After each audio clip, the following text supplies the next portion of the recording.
Біз тәуелсіздігімізді 1991 жылы алдық. Осы жылдан бері қысқа тарихи кезеңде үлкен жетістіктерге жеттік. Саяси жетістіктеріміз. Егемен, тәуелсіз мемлекетіміз қалыптасты.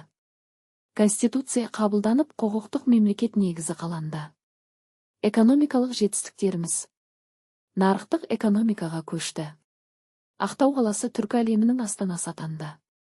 Білім мен ғылым. Болашақ халықаралық бағдарламасы іске асты. Мәдениет пен руханият.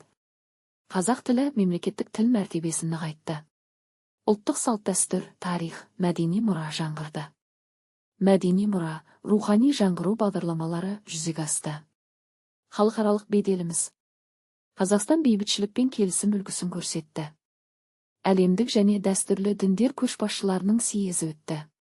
Тәуелсіздік өткеннің аманаты, бүгіннің мақтанышы, болашақтың кепілі.